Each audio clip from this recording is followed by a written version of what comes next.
Question number 23 में क्या बोल रहा है? The locus of the foot of the perpendiculars drawn from the vertex on a variable tangent to the parabola y square equals to 4ax is. तो question में क्या बोल रहा है? क्वेश्चन नंबर अपना है ये 23। पहले डायग्रामेटिकली समझने की कोशिश करते हैं क्वेश्चन में क्या बोल रहा है। जैसे अगर यहाँ पर आपका एक पैराबोला है y square equals to 4ax।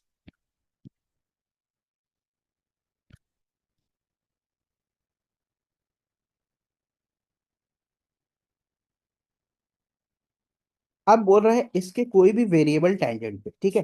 तो वो वेरिएबल टैंजेंट नहीं लेके मैं कोई एक स्पेसिफिक टैंजेंट ले रहा हूँ जस्ट फॉर विजुअलाइजेशन। बोल रहा है कोई भी वेरिएबल टैंजेंट पे ये हो सकता है। तो मैंने एक यहाँ पर आपको एक टैंजेंट बना दिया।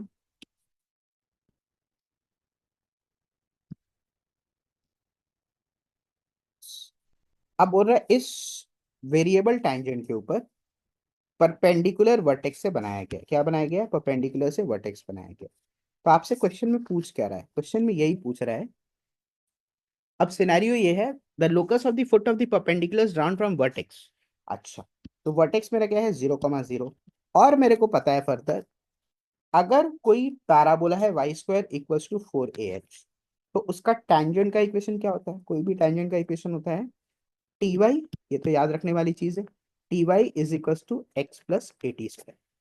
अब ऐसा मैं मान के चलता हूँ कि ये जो फुट ऑफ द परपेंडिकुलर है उसका जो कोऑर्डिनेट्स है वो एच कॉमा के है। अगर आप क्वेश्चन को ध्यान से समझ चुके हैं तो यही पूछ रहा है कि एच कॉमा के का लोकस क्या होगा। ये तो पूछ रहा है locus of foot of perpendicular. तो इसके लिए मेरे को एक बहुत सिंपल सा चीज आता है जिसको अपने बोल सकते हैं फुट ऑफ परपेंडिकुलर का फॉर्मूला। तो फुट ऑफ द परपेंडिकुलर का फॉर्मूला क्या होता है? इफ यू डोंट रिमेंबर, ये पहले मैं यहाँ पे लिख दे रहा हूँ। जैसे अगर एक्स एक्स मेरा फुट ऑफ द परपेंडिकुलर है, तो x minus x dash by a is equals to y minus y dash by b is equals to minus of a x dash plus b y dash plus c divided by a square plus b square. ये क्या formula हुआ?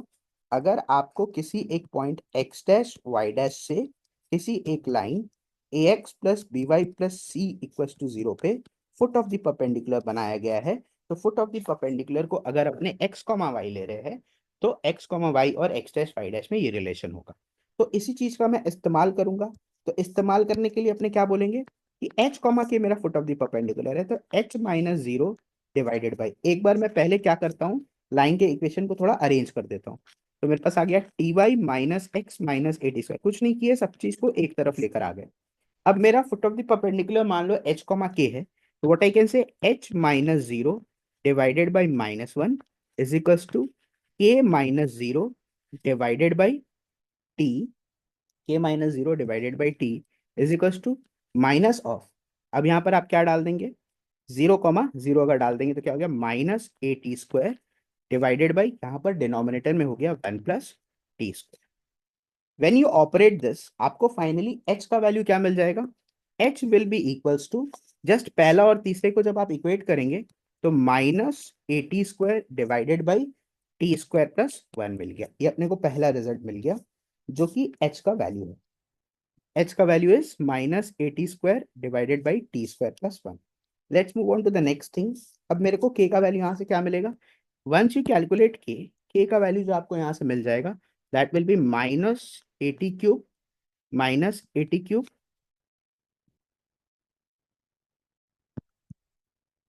Divided by 1 plus t square. अब आपके दिमाग में यही चलना चाहिए कि how do I eliminate these two things. अब मेरे को बेसिकली ए तो इक्वेशन में रह सकता है, ए को इक्वेशन में रखते हुए एच और के में लिंक बैठाना, this is what I am aiming at. तो मैं सिंपली क्या करूंगा, दोनों को डिवाइड कर देता हूँ। The moment I divide them, k by h is equals to मेरे पास आ जाएगा टी के बराबर। तो जैसे ही मेरा के बाई एच टी के बराबर आ गया, ना आई एम डन। ये टी का वैल्यू मैं यहाँ पर रिप्लेस कर दूंगा, किसी भी इक्वेशन में पहला या दूसरे में आप रिप्लेस कर सकते हैं। रिप्लेस करके फिर एच कॉमा की को जब आप एक्स कॉमा वाई से रिप्लेस करेंगे, तो ये मैं फाइनल बता दे रहा हूँ, वेरी सिंपल। टी आ गया, आप टी को यहाँ पे पुट कर देंगे। एच कॉमा की को एक्स कॉमा वाई से जब रिप्लेस कर देंगे तो क्या आ जाएगा, x into x square plus y square plus a y square is equal to 0 आपके पास आ जाएगा, विच इज क्वेश्चन नंबर 23 का option A will be the right answer. ठीक है, I hope this is clear. तो सिंपल था, बस foot of the perpendicular निकाल कर एच कॉमा के को एक्स कॉमा वाई से रिप्लेस कर देंगे तो कहानी हो गई। Moving on to the next question, that is question number 24। Question